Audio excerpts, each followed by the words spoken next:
What's up, folks? It's Dan here from beagameCharacter.com. Today we're going to talk about kicking higher again, specifically stretches to help you kick higher. Yesterday we covered dynamic stretches, which are things that you do before your workout typically, that will assist you in getting better flexibility and kicking higher. Today we're going to talk about static stretches, which are typically the kind of stretches that you do after a workout, okay? This is part of your post-workout cool down. And like I said in the other video, kicking higher is not just about flexibility, it's also about strength, and we are going to cover strength in a video as well. But flexibility is something that a lot of people struggle with. It's relatively easy to find a good leg workout online. For example, if you want to go to beagameCharacter.com, check out the Chun-Li workout. That's a great workout for someone who wants to kick higher. Also, the Gandorf workout is good, the Ryu workout is good. There's a lot of good workouts. Basically, any workout on Be a Game Character is going to give you enough leg strength to be able to kick high. But for a lot of people, flexibility is an issue. So that's why we're going over these two videos first. So we're going to start off, we've got your common stretches that everybody knows. You know, reach out, touch your toes, spread your legs, stuff like that. And we're going to a couple others as well, okay? The reason why I'm sitting on the floor is because I don't like to do these stretches from standing, okay? I much prefer to be on the floor because having that solid floor to brace your leg against for stretches means that you're not going to hyperextend your knee, which can be kind of an issue sometimes, especially if you're first starting out with stretching, and if you're standing up, you can, you know, sometimes make your knee go just a little bit too far by locking it out, and it's not great for your knees. So we're going to start off with just a nice simple straddle, and what you want to do on the straddle is you're going to put your feet out like this, okay? And then you want to make sure that your back stays straight, okay? You don't want to be rounded over. You want to make sure your back stays straight. You see I've braced my hands behind me to assist with this. And once I'm in this position, what I'm going to do is I'm going to kick my legs out. I'm just going to walk my heels just a little bit until I just feel that stretch in here, okay? And you're just going to reach down nice and gentle and try and keep your back straight. Now, if this is as far as you can go, this is as far as you can go. If this is as far as you can go, this is as far as you can go, all right? There's no reason to go crazy, all right? Try and round your back over, cheat. Look at the stretching there, all right? Because that's cheating, all right? Straight back and reach down. Now, some people like to put their hands here and push themselves forward. Some people like to reach in the middle like this, all right?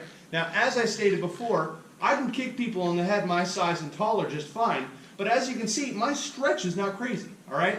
This is a pretty standard straddle. I can kick out a little more, yeah, but like I mentioned, muscular control over flexibility is much more important for kicking strength and kicking height than anything else. But so this is the first one we're going to work with. I'm going to kick out wide like this, and we're just going to reach down and try and touch. What you want to do is you want to reach down and hold for at least 30 seconds. This gives enough time for the mechanisms in your leg basically to kind of release tension. All right? And what you want to do is you want to stretch for 30 seconds minimum and just hold it. And you don't want to bounce or do anything crazy like that. Just reach and hold and just stay there for a full 30 seconds. We're not going to do a full 30 seconds here because I don't want to do a crazy long video. But you want to do this for 30 seconds and then take the pressure off, okay? And then you can move on to your next stretch. Some people like to do a static stretch repeatedly.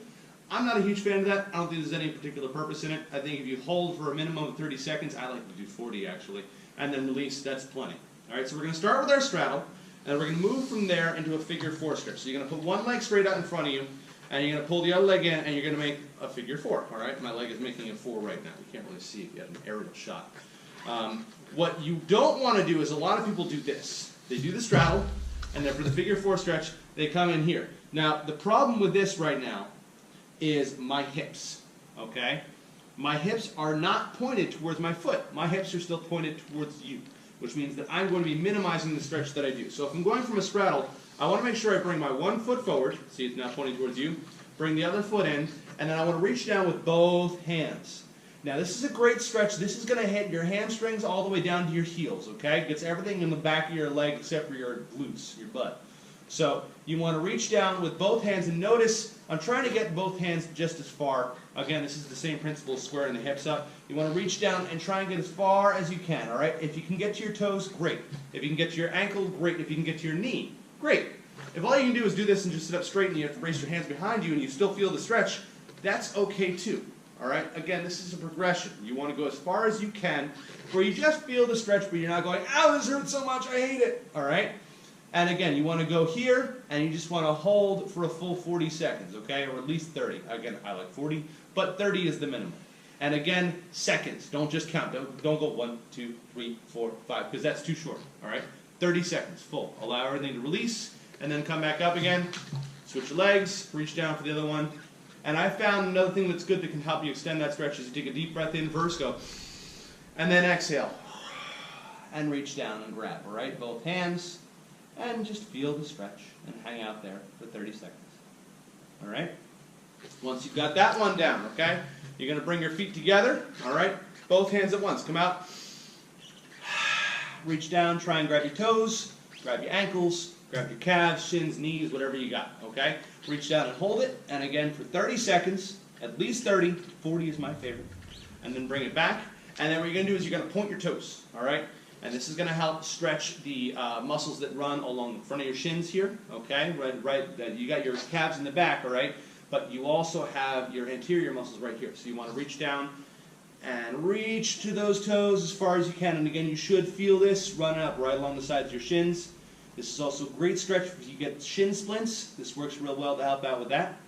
All right, dancers do this stretch a lot. My mom was a ballet teacher, so that's why I know this one. And again, hold that for 30 seconds. Then you're going to go from here. You're going to leave this foot out. And what you're going to do is you're going to pull your feet up. All right, you're going to cross over. And you're going to pull up until you feel a stretch in your glutes, your butt muscle, right down here, okay? And what you want to do is you want to hug your knee up, and you don't want to pull it too far across your body. You kind of want to pull it up to your chest, but if you're not feeling it in your glutes, okay, you need to just take that knee and kind of start to bring it up to this shoulder until you feel it, all right? And you want to hold that for 30 seconds, or 40. Again, my favorite is 40. And then you're going to switch legs. So you can bring up and bring it over. Nice. That's going to stretch out your glutes. So at this point now, we've hit almost everything except for the big movements, your quads, okay? For your quads, what we're going to do is you're going to need a pillow or some kind of cushion, all right? Right here, I've got my Century kicking pad, all right? You're going to come up, and you go into almost like a kneeling position. My knee is up 90 degrees, all right? My other knee is 90 degrees, so you can see, foop, foop, and then foop, foop. And what I'm going to do here is I'm going to grab my toes, and I'm going to pull my heel up to my butt, okay? Now, if you're here and you already feel the stretch, that's great, okay? If you don't feel the stretch, kick this leg out further and lean into it. And you're going to feel that stretch going from your knee all the way up into your hips up here, okay? You're going to switch your quads up. You're going to stretch out your hip flexors and adductors in here. Stretch it out. And again, hold that for 30 seconds. And then you're going to switch. Other knee down. And again, start at that 90 degree if you can, okay? Grab this toe. This might be all you can stretch, right? This might be all you feel. Maybe you got it here. Maybe you got it here. If you get it there, and you still need more, kick out and lean into it.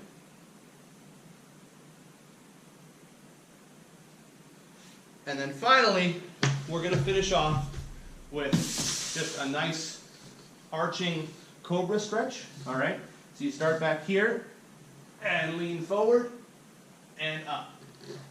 Now you should feel this a little bit in your thighs, but also in your abs and your core, okay? Because again, those actually play a critical part in making sure that you can kick high. Your abs help to get your legs up in the air and provide a solid base for your striking. And then you're going to come back and just arch your back. And then one more time down and in. And again, just hold that for 30 seconds like everything else. And that's it. You can throw those with whatever else kind of cool down you usually do after your workout, okay? No matter what it is. And basically whatever workout you do, if you throw those in at the end and you do the dynamic stretches at the beginning, you will be assisting your body in being able to kick higher over time, even if you're not kicking that day or any kind of leg exercises that day. Just throwing those in is going to help with your flexibility. So again, dynamic stretching video, go check that out. You do that before every workout. This is the static stretching video. You do this after every workout. So thank you for watching. As always, remember to live boldly, change the world, and continue to be awesome. Bye-bye.